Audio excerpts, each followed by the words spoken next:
Hi guys, so today Dylan and I are going to go through the basics of Osotogari. So the major outer reaping throw, it's a very basic throw that every beginner gets taught, but I'm just going to go through it in a lot of detail so you know exactly what you're doing when you're at the training and you're at the club and you're learning Osotogari, and the coach might not be able to come over and help you out. It'll be a really good refresher of all the different principles and things you need to do in order to complete the throw. So let's just start with gripping, okay? So when you're at the club and you're gripping your opponent, it's important that you're both on the same page, okay? So what I recommend doing is when your instructor's teaching, you've got to look at how he's teaching. Is he teaching from a right-handed grip or from a left-handed grip? Is him and his opponent standing right on right, or is it left on right? And things like that. So you really got to know that before you can implement the technique. So the first things first is a basic Osotogari. What we're going to look at is gripping our opponent's collarbone, and we're going to be gripping the back of his elbow. And Dylan, my partner, will be doing the same thing. Okay? What I want to do is my partner's going to start square. And I'm actually going to start off-center to my opponent. So I'm going to be starting here. I'm not going to be starting in front of him because it's quite hard to come out and around to throw him with Osotogari. The whole principle of Osotogari is what I'm looking at doing is pulling my opponent up and off balance and onto one foot. And I'm locked on with body contact. Once all his weight's on this one foot, if I can sweep that leg, obviously he's going to be thrown for ippon or for a score. That's the whole idea of Osotogari. What I'm looking at doing is when I step forward, I'm stepping around about a foot away from my opponent's foot, and my foot is pointing the exact opposite way that his foot's pointing. That means that when my follow leg comes through, my hips are pointing the opposite way my opponents are. My foot is pointing out this way, my sweep is going to be coming in an awkward direction, and I'm not going to get the full force of the technique. So I want to make sure that when I step forward, that I pull my opponent off balance, and my hips and foot are pointing the exact same way my opponent's foot's going, the opposite way, okay? So as I step forward with my arms, my left hand wants to pull my pinky up, and I want to make sure I lock my opponent to my body. And I pull him, and I know my opponent's off balance because his other foot comes up in the air a little bit. If I can do this, my opponent's not off balance. I must be getting pull, pull, getting him up and off balance. With my right hand, it's going to pull here. Okay, I can loosen up the gi a little bit. I'm going to pull there. So there's no space between me and my opponent. I'm locking my opponent to my body, and then I'm rotating. So as I step forward, my left hand is going to come up, and my right hand is going to come up here as well. Okay? Once I step forward, pull. The next part is, everyone, the seesaw. I want to keep my head up and back straight, and my head up, and my foot forward, my toes pointed, and actually turns a little bit. So when I step forward, step and pull, when the hips come through, my foot turns slightly. Notice I've got contact here, there's contact all the way through my chest, and the toes pointed. And now, when I bring my leg back, I'm going to hit him just at the back of the calf, with my calf, the meat of my calf, and then I'm going to bring my head down and my leg's going to come up into the air. That's the whole idea.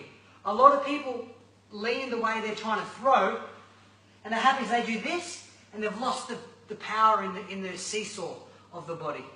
I want to have the head up, and my head comes down once I go through the follow-up movement. Okay, so with Osotogari, I'm gripping, one hand on the collarbone, or top grip. One hand at the back of the elbow, I'm stepping forward, pulling my opponent off balance at the same time. And it's really important to practice that.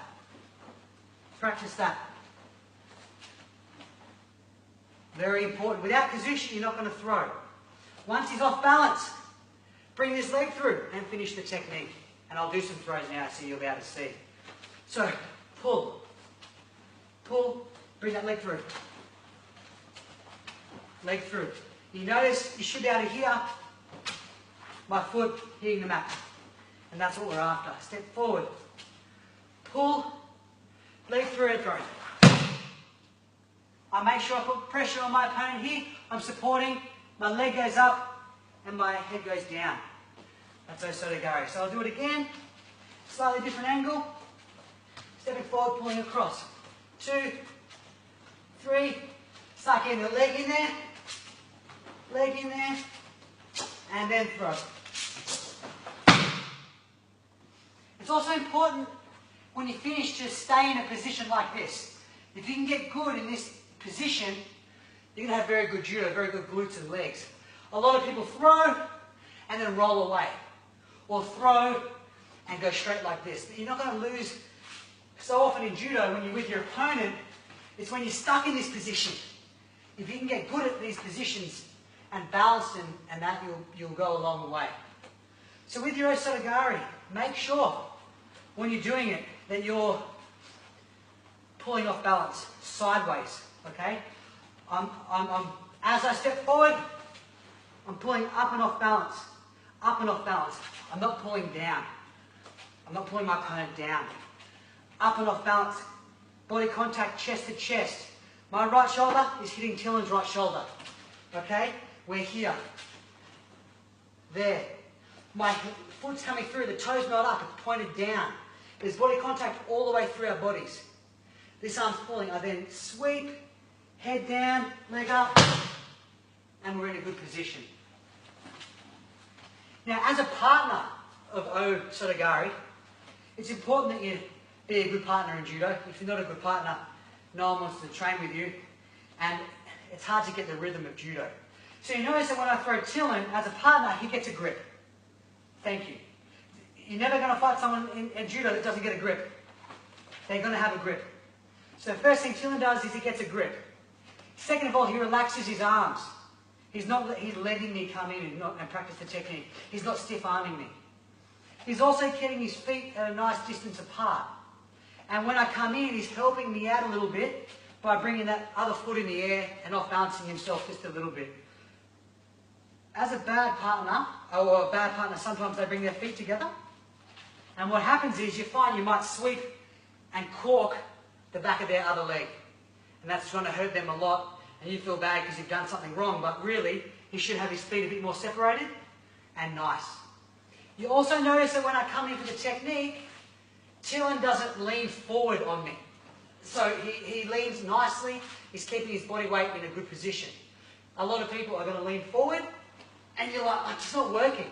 Why isn't this throw working? And my opponent is leaning backwards in an awkward position for me. So as a partner, when someone's doing this technique on you, it's important to stay square, stay nice, and let them do the technique. Okay?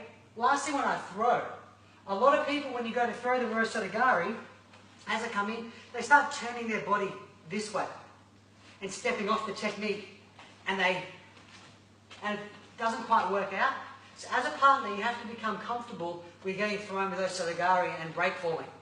Don't turn off and make it awkward for your opponent. So when I come, they step off, and it doesn't work. And then what ends up happening is this. They step off, and it kind of doesn't quite work out. There's something going wrong. So as a partner, you must just be a really nice partner. Stand there, get a grip, think about the principles of what you're doing, and that'll really help your Osotogari. Thanks for watching.